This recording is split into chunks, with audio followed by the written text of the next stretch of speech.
ସଂଖ୍ୟା ମଧୁସୂଦନ ଭତ୍ତା ଅତ୍ୟନ୍ତ ଭତ୍ତା ଯୋଉଟା ମଧୁସୂଦନଙ୍କ ନାଁରେ ଆମର ବିପ୍ଳବଙ୍କ ନାଁ କରାଯାଇଛି ସେଥିରେ ପେନ୍ସନ୍ ଯୋଜନା ଯୋଜନା ସେଥିରେ 4 ଲକ୍ଷ ବଢ଼ାଇ ଦିଆଯାଇଛି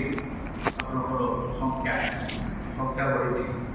ସେ ବଜେଟ୍ ମୁଁ ଦେଖୁଥିଲି ସେ ସଂଖ୍ୟା ବଢ଼ିବାର ବ୍ୟବସ୍ଥା ମଧ୍ୟ ଅଛି କିନ୍ତୁ ଦୁର୍ଭାଗ୍ୟର କଥା ଆପଣଙ୍କର ହରିୟାଣା ପଞ୍ଜାବ ଗୋଆ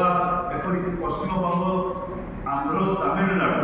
ସବୁଠାରେ 1,500 2,000 2,500 ଟଙ୍କା ପର୍ଯ୍ୟନ୍ତ ହେଉଛି ବାର୍ଦ୍ଧକ୍ୟ ଏଠି ବରିଷ୍ଠ ନାଗରିକମାନଙ୍କୁ ବିଦ୍ରୁପ କରାଯାଇଛି ଭିକାରୀ ଭତ୍ତା ଦିଆଯାଏ ସେ ଭିକାରୀ ଭତ୍ତା ହେଉଛି 500 ଟଙ୍କା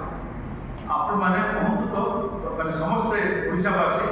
ଆଜି ଦିନରେ ଯାହା ଦରଦାମ ସ୍ଥିତି 500 ଟଙ୍କା ଗୋଟିଏ ବ୍ୟକ୍ତି ଗୋଟିଏ ପରିବାର ଜଣେ ବ୍ୟକ୍ତି ତାର ଔଷଧ ଖର୍ଚ୍ଚ ଛଡ଼ାଯାଉ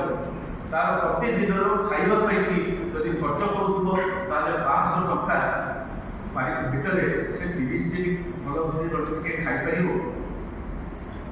500 ଟଙ୍କା ଦିନକୁ ଉର୍ଦ୍ଧ୍ୱ କରାଯାଇ ନାହିଁ ଏବଂ ଭତ୍ତା ବୃଦ୍ଧି କରାଯାଇ ନାହିଁ ସଂଖ୍ୟା ବଢ଼େଇକରି କେମିତି ଅଧିକ ଲୋକଙ୍କୁ ଆକୃଷ୍ଟ କରିକି ଆଣିବା ଭୋଟ ଦୃଷ୍ଟିରୁ ସେ ଉଦ୍ୟମ କରାଯାଇଛି ଏସବୁଗୁଡ଼ିକ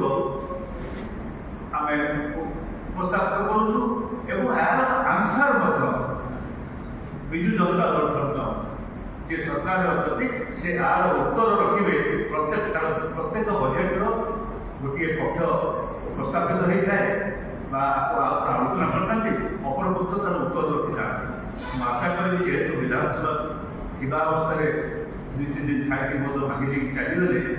ଏବେ ଜନସାଧାରଣଙ୍କୁ ଜଣାଇବା ପାଇଁ ଯେଉଁ ପ୍ରଶ୍ନଗୁଡ଼ିକୁ ଆମେ ରଖୁଛୁ ସେଗୁଡ଼ିକର ଉତ୍ତର ବିଜୁ ଜନତା ଦଳ ବା ସରକାର ସାମ୍ନାକୁ ଆଣିବେ।